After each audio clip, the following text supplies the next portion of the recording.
గమనించినట్లయితే అధ్యక్ష 60 ఏళ్లుగా అధ్యక్ష మనమంతా కూడా కలిసికట్టుగా ఉమ్మడి ఆస్తిగా నిర్మించుకున్న హైదరాబాద్ నగరం అధ్యక్ష. It's an economic power house అధ్యక్ష. నేను మాటిమాటికి విశాఖపట్నం అని ఎందుకు చెప్తాను అని అంటే ఎందుకు అంతగా దాని గురించి ప్రస్తావిస్తానంటే దానికి కారణం ఏంటి అధ్యక్ష, ప్రతి రాష్ట్రానికి ఒక ఎకనామిక్ పవర్ హౌస్ ఉండాలి. ఒక ఎకనామిక్ పవర్ హౌస్ అనేది రాష్ట్రానికి లేకపోతే ఒక హైదరాబాదో ఒక బెంగళూరు ఒక చెన్నైయో ఇటువంటి నగరాలు ఏ రాష్ట్రానికైనా లేకపోతే రాష్ట్రానికి సంబంధించిన ఆదాయాలు ఎప్పటికీ పెరగవు. రాష్ట్రానికి సంబంధించిన ఆదాయాలు ఎప్పటికీ కూడా పెరగవు.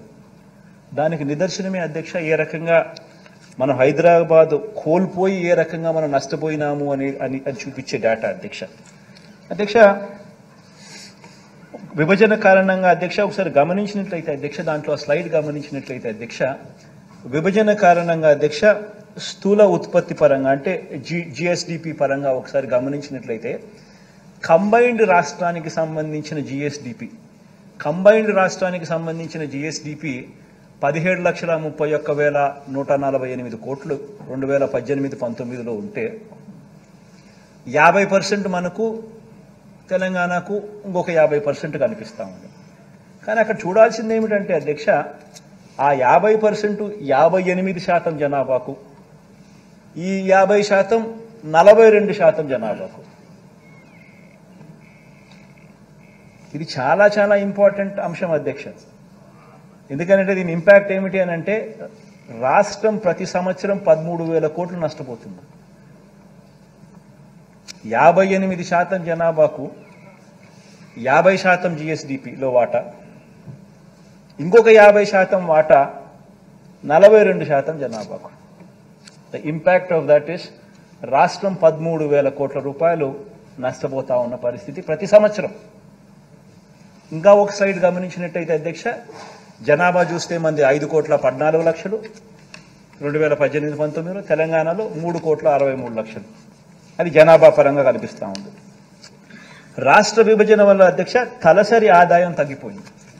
తలసరి ఆదాయం అధ్యక్ష రాష్ట్ర విభజన వల్ల తెలంగాణలో 2,36,000 తలసరి ఆదాయంగా అక్కడ వాళ్ళకుంటే మన ఆదాయం 1,69,000 మాత్రమే ఉన్న పరిస్థితి మనకు కనిపిస్తూ ఉంది, మన తలసరి ఆదాయం అధ్యక్ష. అదే రకంగా అధ్యక్ష స్టేట్స్ ఓన్ ట్యాక్స్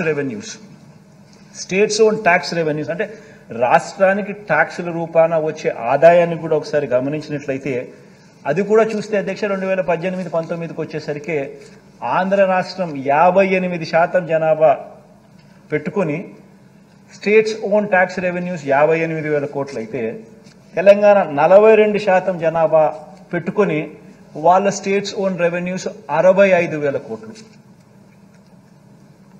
తక్కువ జనాభాకు ఎక్కువ ఆదాయం, ఎక్కువ జనాభాకు తక్కువ ఆదాయం స్టేట్స్ ఓన్ రెవెన్యూస్ పరిస్థితి కూడా ఆ మాదిరిగా కనిపిస్తూ ఉంది అధ్యక్ష.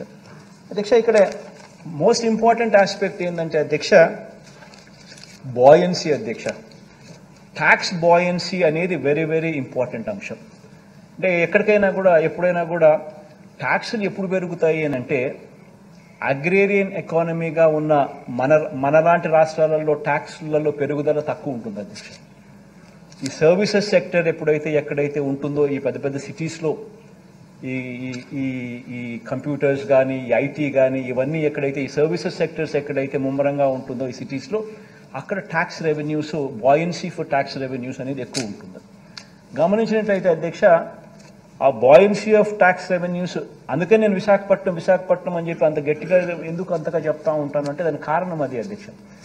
ఒకసారి నేషనల్ ఒకసారి నేషన్ యాజ్ అ హోల్గా ఒకసారి గమనించినట్టయితే అధ్యక్ష contribution into GDP from agriculture sector గమనిస్తే 18%.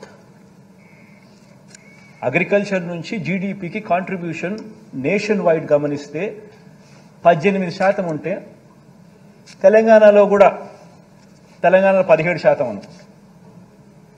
ఆ మాదిరిగా ఉంటే మన రాష్ట్రంలో అగ్రికల్చర్ నుంచి జీడిపికి కాంట్రిబ్యూషన్ 34%. అంటే దీనివల్ల ఏమవుతుందనంటే అధ్యక్ష, దీనివల్ల ఏం జరుగుతుందనంటే మంది రైతులతో కూడిన ఎకానమీ. సో దీనివల్ల ఏమవుతుందనంటే ability to generate tax revenues మనకు తగ్గుతాం. This is inherited legacy, inherited. So ఇటువంటి చోట, అందుకనే ఇటువంటి చోట హైదరాబాద్ లాంటి నగరం లేకపోవడం ఇంకా దారుణం. దాని దెబ్బకి ఏమవుతుంది అని అంటే బాయిన్సీ ఆఫ్ ట్యాక్స్ రెవెన్యూస్ కూడా తక్కువ కావడం. అందుకనే మీరు గమనించినట్టయితే అధ్యక్ష, 2018-19 వచ్చేసరికి మన ఆంధ్ర రాష్ట్రంలో tax revenues, states own tax revenues 58,000 కోట్లు అయితే తెలంగాణలో స్టేట్స్ ఓన్ ట్యాక్స్ రెవెన్యూస్ 65,000 కోట్లు. అక్కడ జనాభా 42%, 3.63 crores. మన జనాభా 58% అంటే 5.14 crores. ఇటువంటి ఈ లెగసీ ఎంత దూరం